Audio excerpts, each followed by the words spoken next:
expert, the guy. Maddie's got jokes and a wild ride. 30 minutes, no time to spare. Stack your lineup, win anywhere. SuperCoach Halfa, get your edge, get faster. Taylor leads, Maddie's laughter. NFL SuperCoach Halfa. Welcome in, SuperCoaches. This is the NFL SuperCoach Halfa podcast, and I am Taylor. I am back from my sabbatical.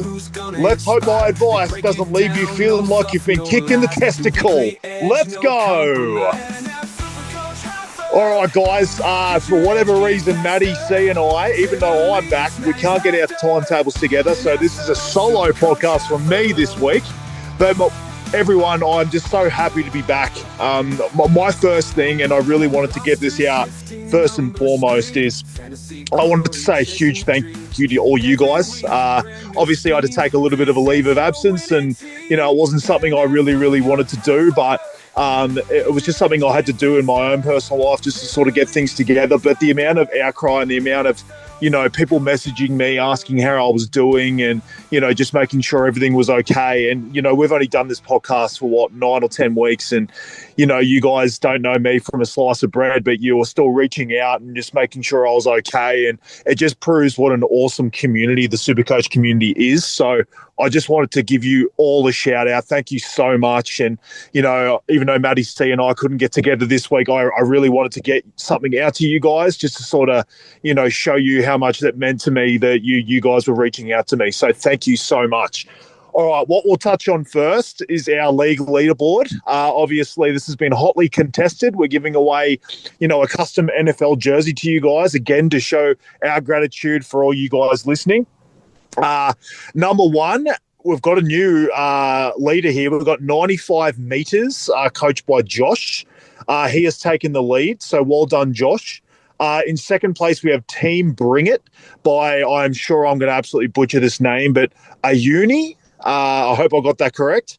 In third position, we have The Hills, coached by Dave. We still have the Town's Villain. Congratulations, Reece, staying in the top five. You're sitting in fourth place, so good work, mate. And rounding out the top five, we have Shooter's Tour. Obviously, a Happy Gilmore reference, coached by Jesse. So congratulations to everyone in the top five. You're all 100% in the running. We've still got half the season left. So anyone who's not in that top five, you've got plenty of time. But congratulations to those guys that are. All right, let's dive in straight away into the top traded out players. And I'll just mention that when I'm talking about traded ins and traded outs and what trades I think are being done for this week and the upcoming weeks, I really do believe that most of your trades should be with intention to grab keepers for the rest of the season. I believe we're already starting to round out our teams pretty well, and we've got a lot of keepers in our team already. So I just think that if you're going to be using your trades, I think it really needs to be with intention to get these keepers for the run home, because I just don't think we really need to be going these like middle range routes at the moment. So I'll touch on the highest traded out this week, which is Patrick Mahomes, just a tick over $26 million and a break even of 69. I can understand this. I can see both worlds to this.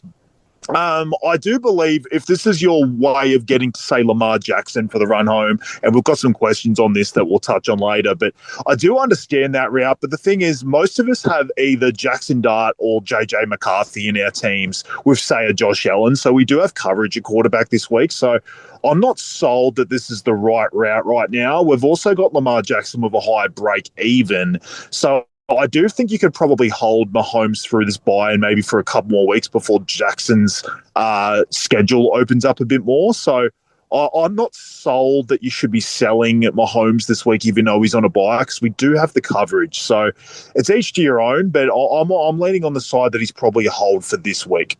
The next one is Tucker Kraft. Absolute no-brainer. He's out for the season, already been for his scan, and he's obviously got the torn ACL, so he has to go. So 100% no-brainer there. Our next one is George Pickens, $16.47 million for break-even of 46. I completely understand this one because he's kind of getting towards a keeper price. I've mentioned this in the past that he wasn't a guy I was looking to bring in because my problem was that he just goes straight back to being the wide receiver 2 as soon as CD Lamb's back, and then you've even seen a little bit of regression regression from Dak recently. I just think he's a definite sell going into the buy. And at that price, there is plenty of guys you can shift to. You can either upgrade a little bit or just shift straight across sideways to guys that I think are better moving forward. This one I do not understand. Coming in next is Tyler Warren, 11.5 million, a break even of 38.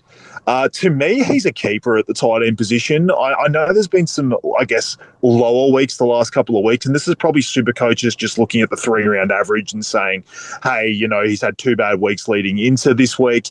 Maybe this is the time to sell. He's got to buy next week. But I just don't see it. I'm personally holding him. Unless he gets injured, he's not leaving my team. I see him and say either Bowers or McBride as the keepers in the tight end position.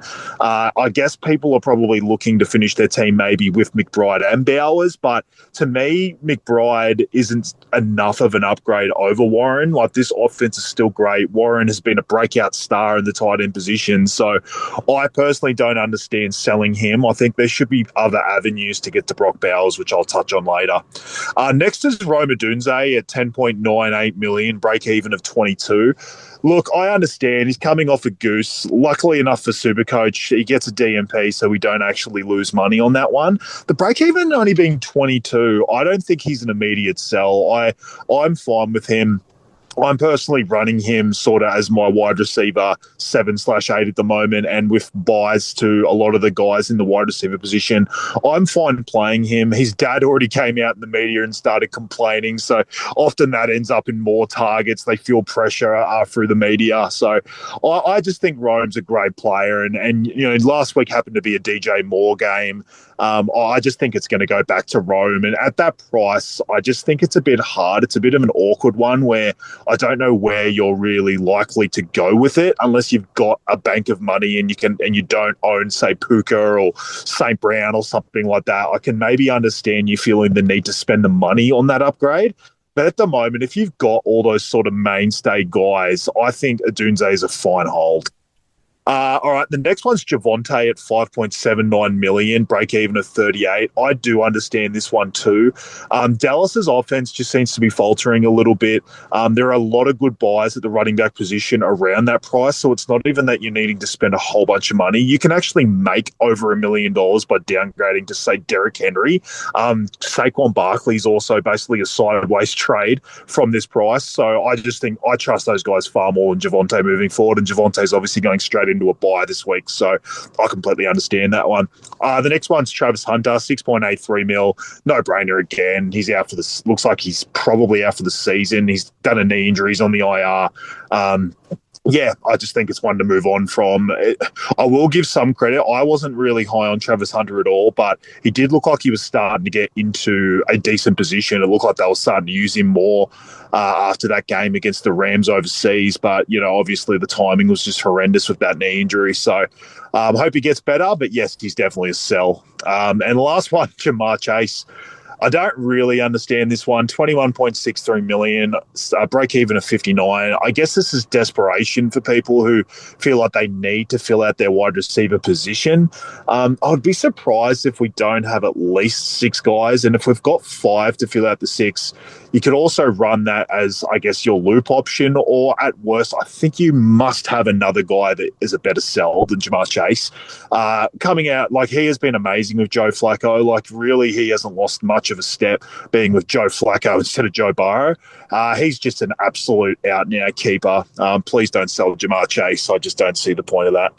All right, we'll go to the highest traded in. And this is why I wanted to get something out to you guys, because obviously this top guy plays soon in the next couple of hours. So Brock Bowers, 13.75 mil, break even of -14.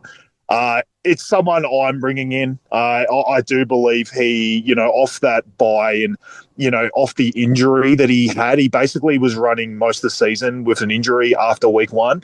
And I said this a long time ago that I just think he's going to be the kind of guy that we're all trying to bring in for our final sides later in the season. And it's already happened. He hasn't really lost any money either. Where he's got a break even of 14, he's going to skyrocket soon. The dude is just basically the number 1, the number 2, and the number 3 on his team. They just got rid of Jacoby Myers, which gives him ability to have even more target share in this Raiders offense. I just think Gino's going to pepper him with targets. They keep moving him all over the field, and it doesn't matter what defensive structure there is, Brock Bowers just beats it. So I just think you've got to find a way to get him in. I personally don't like the Tyler Warren avenue to him. I'd be finding another way. I still had Buddy Hawkinson sitting in my tight end position, so I found some funds elsewhere and upgraded him. But I would be finding any other avenue to move to Bowers, not Tyler Warren. Next up is Puka Nakua, 19.78, break even to 62.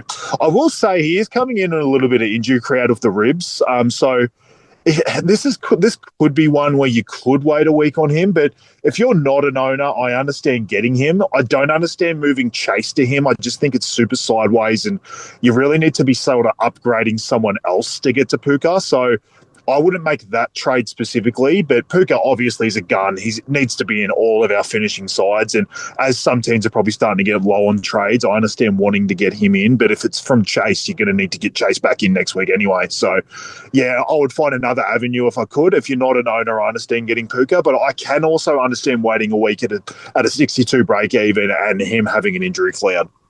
All right, next one's Lamar Jackson, 27.51 million, break even of 77.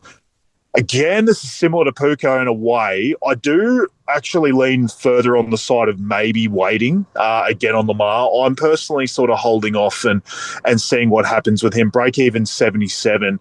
They are going to need him a lot in this stretch. They are, 3-5, and they basically need to win, go on a huge winning streak, just even make the playoffs. So they are going to need him. I like the Ravens moving forward in general. They are a high-caliber team, and I just think they're going to make the playoffs if their guys are healthy. So I think Lamar's in for a good rest of season. I've got a question later in the mailbag where I touch on his run home in terms of matchups, and they are very good, but they aren't amazing in the next 2 weeks. So with that break even, I think you can hold off, and he might drop a little bit more cash and be more like that low 25.5 million in a couple of weeks. So I'm happy to wait, especially guys of Mahomes. I think it's a perfect timing thing where you can wait out that buy with him and then maybe wait 2 more weeks and then shift over to Lamar. So I understand people for the pedigree getting him, but I do think there's a case to be made where you can wait. The next one I wouldn't wait on, Josh Allen, 24.74 million, break even of 32. The guy's just an absolute weapon. That price, it's just a no-brainer. A break even of 32. I just touched on the Mars of 77.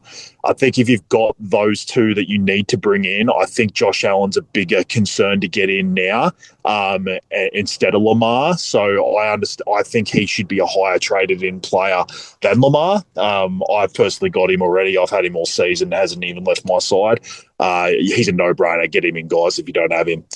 The next one, JJ McCarthy. Happy to see him finally make some money. He's been sitting on our benches for a while. 7.31 million, a break even of -8. Looked great against the Lions last week. He is one that I don't mind the trade down to him from, say, Jackson Dart. Look, I'm more than happy to sort of wear when I get things wrong. I said to hold McCarthy and not get Dart a few weeks ago before I went on my sabbatical. That wasn't the reason I went on sabbatical, that making that sort of bad decision. But I thought McCarthy would have been back earlier than this, and I thought it was a bit sideways. But congratulations to anyone that moved to Dart. He has made a super amount of money, 19 or so million he's at now. You could actually downgrade him to McCarthy still, even after McCarthy's upgraded price, and you make $12 million, and that can set you up for the rest of the year. So anyone that actually jumped on Dart, congratulations. I do think McCarthy is a good buy moving forward because I've mentioned in the preseason he's in the KOC offense of the Vikings. It's always been very quarterback friendly. And the fact that we saw a very good game out of him last week, it gives me bigger reason to believe that he's in for a decent finish to the year. So, yeah, get on McCarthy if you can. The next one's Drake London. It is very much chasing last week's points, 18.66 million, break even of 21. Look for this one. Like, he's high pedigree. I like the player. The problem is if Atlanta, they're so hot and cold, you're going to have a week where he probably scores single digits, and then you're going to have a week like last week where he has 3 touchdowns, and it's super hard to actually predict it.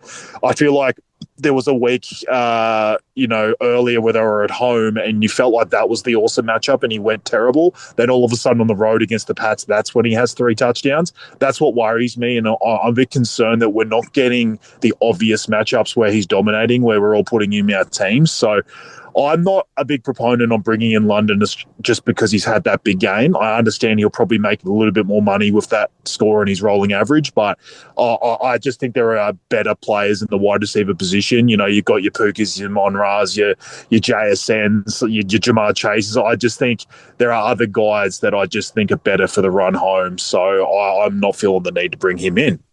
The next one's Amon-Ra. Absolute no-brainer, 17.56 million, break even of 32. Has a very good matchup against the Commanders this week that are getting absolutely torched by wide receivers and quarterbacks. So I just think this is the kind of game they're going to be able to throw on them all day. You just saw Sam Darnold just light them up. Basically didn't have an incompletion for the first 3 quarters. So, I just think this is a no-brainer. He's a guy you want in your finishing team, and that break even is very achievable. So get him in now. Last one, Torrey Horton. This is one that I'd probably avoid, 7.33 million. I understand people are probably trying to find money, downgrading maybe a bench player to him to maybe free up money. The break-even's great, minus 19. They also did just trade for Rashid Shaheed, so him and then when Cup's back, they will probably be the wide receiver 2 and 3. So Horton, being a rookie, might fall down the depth chart. So if this is purely for just a downgrade for elsewhere and to make a little bit of cash, I understand it. I just think there are better avenues later. I don't know if we need that cash right now that desperately. So just if you're getting Horton, understand that he might be someone you need to use another trade on to get out of your team later. All right. Just wanted to touch on the buys upcoming. So this week we've got the Bengals, the Cowboys, the Titans, and the Chiefs. So obviously that's something, you're not going to be able to avoid that now. It's already happening. So I just thought I'd just let everyone know that they've got those guys in their teams. Please obviously bench them. Week 11 next week, so they've got the Colts and the Saints. And the week 12 after that, we've got the Broncos, Dolphins, Chargers, and Commanders. So I just thought I would let you know the next couple of weeks, because what I try and do is I try and avoid these guys as trade-ins right now. I don't jump off a bridge and lose my mind over the fact I've got guys in these teams. I don't automatically just go trade them out. It's just like if you've got a decision over a 50-50 decision, I always lean towards not bringing in guys that have an immediate buy coming up. So I just thought I'd let everyone know that. All right, let's touch on the mailbag. So we've got a few here, so I was glad I was able to sort of, cut through everything else pretty quickly. So I've got Tim O'Donnell as started with his question. He's actually got 3 different questions. So like I said, the mailbag's pretty full this week. So I've kind of touched on some of these questions already, but I'll obviously answer them again. But his first question is, who is a priority to get in this week, Josh Allen or Lamar? I've already mentioned it. I think Josh Allen is a far better pickup this week. I think he should be higher on that list than Lamar. Obviously, break even of 32 compared to a break even of 77 for Lamar.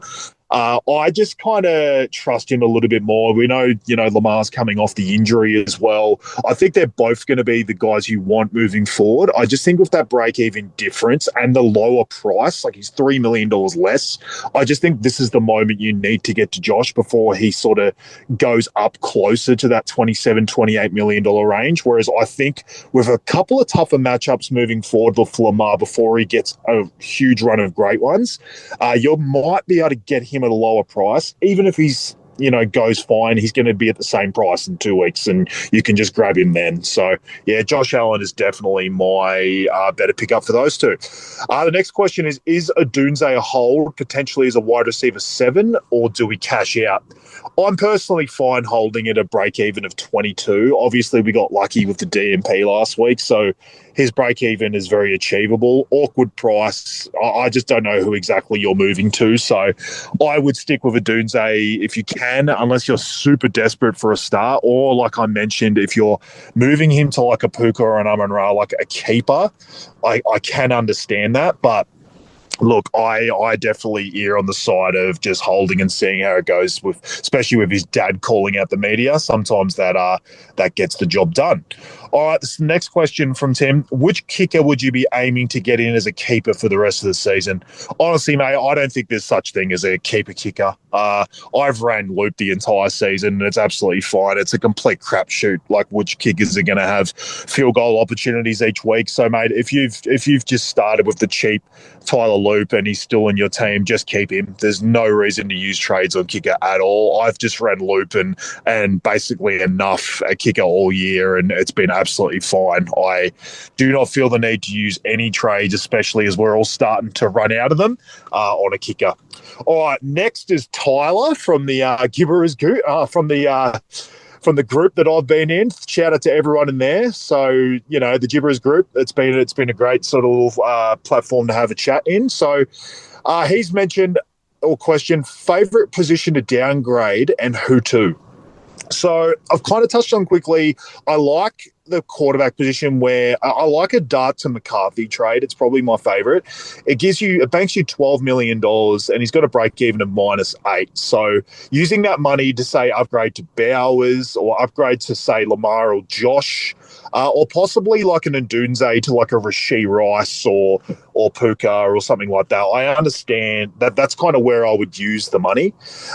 If you have money on your bench at tight end, maybe downgrade to like a bottom dollar Musgrave, and then use that money elsewhere. Maybe even same with like a bench defense. If you've got a defense that's gone better than expected and they've got themselves up to like $8 million, maybe drop down to, I'll touch on the Baltimore defense. They've got some great matchups coming up. They're only $5 million. So that could net you $3 million. So that's just a few downgrade options right there to Tyler. Next one's Kate Upton. Shout out to Kate. He's had a lot of mailbag questions for us this year, so you know he's given us a lot of support. Which two of Allen, Mahomes, and Jackson have the better run home? So I touched on this before. I've done a little bit of a breakdown of the run homes for these three guys. So what I've kind of done is I haven't given you the exact number against the quarterback position, but what I've done is I've sort of broke down to which matchups are great, which matchups are essentially middle of the pack, and which ones are bad. So what I've done is I've gone for Patrick Mahomes first. So his run home, he has 3 great matchups against Indy, Dallas, and the Titans, 2 middling matchups against the Chargers and the Raiders, and 3 bad ones against the Broncos twice and the Texans.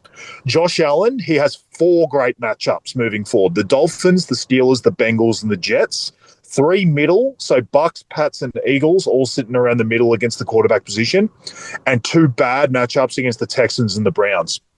So here's the real one. So Lamar, 5 great matchups on the run home. He gets the Jets, the Bengals, the Steelers, the Bengals again, and the Steelers again. So 5 awesome matchups for Lamar.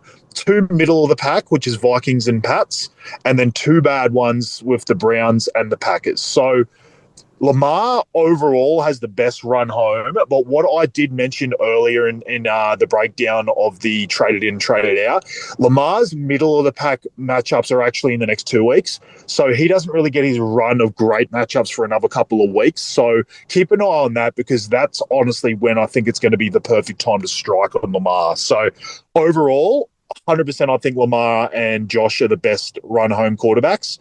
That just sort of proved it. Even if Mahomes was slightly better, I probably still would have eared on the side of Josh and Lamar. They've just got the pedigree, and they've been amazing for the last 4 or 5 years. Those are the guys you want for the run-home, but honestly, their matchups actually prove that even more. All right, Jacob Taloon O'Brien, another one who's reached out to me during this time. Thank you so much, mate, and you've been a huge supporter of the podcast. Who are the highly owned mid players you could cash out on? So this is going to be a funny one. I didn't exactly mean to do this, but I've somehow ended up with 3 guys, and they're all from the same team. So I just think there's a certain team is perfect for cashing out on. So the first one was mentioned in the most traded outs.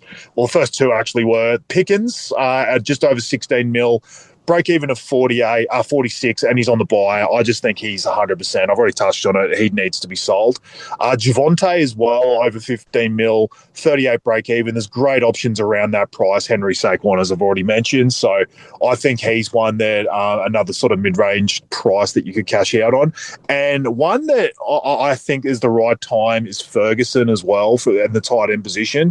13.76 million, break even of 27. this offense, just with all three of those main pass catches, it's sort of getting spread around a little bit. Dak hasn't looked as great the last couple of weeks as he was earlier. I think this is the moment to downgrade him. You could make $10 million by using him to go to, say, Musgrave and then using that money to upgrade to, say, Bowers, or honestly just shifting straight over to Bowers at the same price. I just think that's an absolute no-brainer. Like, that needs to be done straight away. So I'd be trading a guy like him before I'm trading a guy like Tyler Warren, put it that way. All right, next one's from Anonymous. Warren to Bowers worth a boost. I've touched on this already. Bowers, yes. To get Bowers in, it's worth a boost. Warren, no. Do not use Warren to get there. There's got to be another avenue. Warren, to me, is a keeper. I'm not letting him go. There's just no point. It's too sideways going to anyone else. I do believe that Bowers is a better player running home than Warren, but I just think there has to be a better second avenue. I would trade like almost anyone else outside of probably McBride to get to him. I just don't think it's worth a boost to move Warren to him. Even with the bye next week for Warren, I just think we've got other options we can plug and play. Even if you want to wait till next week and then sort of play it by year, I just don't think it's something I'll be doing. All right, Michael Berry. I'm going to actually put these two questions together because the Michaels this week are pretty much on the same page. We've got Michael Berry says, I have Tet, Egbuka and Adunze as my wide receivers 6, 7, 8 at the moment. I think that's pretty popular. Is this too much cash wasted there? Who scores more at the to end the season, Egbuka or Adunze? I like to hold one as I'm short on trades. And Michael Pickard also said, hey, mate, great to have you back on board. Thank you, Michael. Got a question, Egbuka versus Adunze, who averages more for the rest of the season? So obviously I paired these together, and obviously having Tet, Egbuka, Adunze isn't a waste right now because we still have buys to cover. So I don't mind downgrading one of them once all the buys are beyond us. We will be thinking about our finishing teams and pumping out as much money into our starters by then. So I think just hold. I don't see having all those guys as a waste right now because we need to obviously cover those guys. So, mate, it's fine. I'm basically the same boat. I'm using McMillan and Adunze this week as coverage for the guys that have gone on by, your CD Lambs and your Jamar Chasers. So, yeah, I've got no problem with that being in your team right now. But obviously to get our finishing teams, you probably won't need the depth as much in the last few weeks. Maybe wait till there's about 4 weeks to go, maybe downgrade one of them, either it's enough or if someone else has sort of come through, and then you can then obviously use that money to upgrade Lamar, either any of the tight ends, whatever. So I would wait on that for now. In terms of who I finishes the season better, it's Egbuka for me. I think Egbuka has the better season than Adunze, or the rest of the season anyway. I just think there's more trust in the offense with Baker over, say, Caleb at the Bears, and there's less competition for targets. Egbuka obviously seen Mike Evans out for the season. We don't even know what really is happening with Chris Godwin yet. He's not even training this week. There's way less competition for Egbuka than there is with Rome. Obviously, with DJ Moore, Loveland sort of starting to emerge. We'll probably start to see more out of Luther Burden. Cole Kmet's even going to come back into the fold. I just think there's way more, competition for targets for Rome than there is Egbuka. All right, Reece Christensen, huge supporter of the podcast, mate. You've been sitting in the top 5 of our leaderboard, so congratulations to you. How many trades is reasonable to have left at this stage? So, I think this is a bit team specific. So I know I'm on the low side, so I'm actually going to use a boost this week, and it's my last. And luckily enough, I haven't used a trade. Well, I think I've used about one trade in the last 3 weeks, and it's sort of like helped stem the flow a little bit for me. But after this boost, I'm only going to have 8. So I think that's probably going to be on the lower side, I guess, out there. But I will say I'm really, really happy with my team. Like, I'm looking at my team, and it's mostly full of guys that I consider keepers. Like, I have a situation where I have to sit one of CMC, Bijan, Saquon, Derrick Henry, or Jameer Gibbs this week in the running back position. Like, we're already at a point where we've kind of made a lot of money, and we've already got all these keepers in our team. So I'm not looking at this like you need an absurd amount of trades. It's just like, I've got Daniel Jones in my team. I need to obviously find money to upgrade him to Lamar in a couple of weeks. So that's where I think I'm going to need some trades, but I'm kind of happy with 8. If you don't have a team full of keepers, you're probably going to want more like 10 or 11 at the moment. But if you've got 10 or 11, you're fine. I know obviously Reece personally, your team's amazing. If you're sitting around 10 or 11, you're killing it, I think. I don't think we're going to need an absurd amount of trades with all the keepers we have moving forward. So it's very team-specific. If you've got a lot of holes and you're really looking at your team saying, I've got 5 starters that I don't consider keepers, then yes, you're going to need more trades. But at the moment, I'm kind of fine having 8 left with the situation my team's in. So very specific to your team. Stephen Paul writes in, who are some good trade down targets for money to upgrade? So I've kind of touched on this already as well. I think McCarthy in the quarterback position is a great trade down, say from Jackson Dart. I just think that opens up so much money, so you can spend that really well elsewhere. I think Luke Musgrave in the tight end position, just to be your bench tight end, down to basically, bottom dollar, $3.7 or so million. I think, people holding Darren Waller, who is still a few weeks away, I think that's a good downgrade option for $3 or so million. So yeah, I like that one too. One I've sort of touched on quickly is the Baltimore defense. Like I said, if you've got a defense that, is up there in terms of dollar value and you really need that 3 or 4 so million, I like downgrading to the Baltimore defense. The Vikings this week is a middle of the pack offense to target. Obviously, McCarthy's starting to look a bit better. So that's not a slam dunk this week. But after that, they get 2 amazing matchups. And honestly, in general, like, they obviously need to win every single game. Their defense is starting to get far healthier. So that's the only reason that they're so low priced at the moment, is because they had so many injuries on the defensive side, and they're getting them all back at the moment, and they need to keep winning to make the playoffs. So I like that. I like a team that's desperate, and I just think their defense is set up for success for the rest of the year. So, yeah, 2 of the next 3 matchups are amazing. So I like that downgrade if you've got a defense that you're like, oh, their matchups aren't amazing. Defense in general is very matchup dependent, so it's kind of an easy position where you can make money. I don't love using a bunch of trades on defense, but if it's one where you've got a defense that's done really, really well and got themselves up to 9 or so million, and you can downgrade to Baltimore and save yourself $4 million, use that elsewhere, I really, really like that. All right, guys, that's it for the podcast. Thank you so much. Hopefully, Matty C and I can get together and get our timetables together.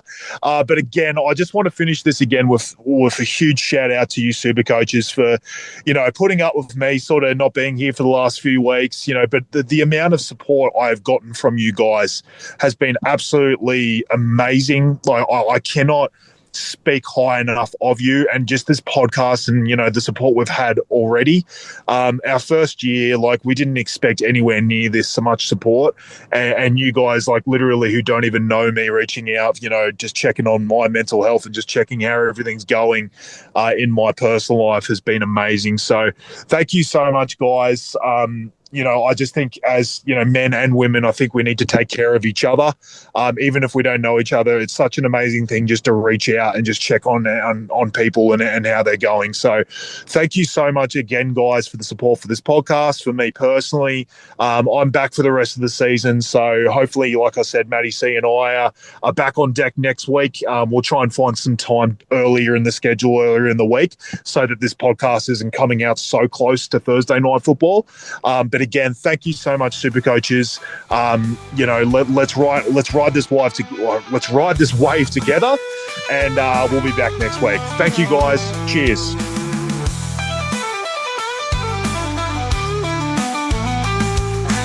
SuperCoach Halfa, get your edge, get it faster. Taylor leads, Matty's laughter. NFL SuperCoach Halfa, SuperCoach Halfa. Get your edge, get it faster. Taylor leads, Matty's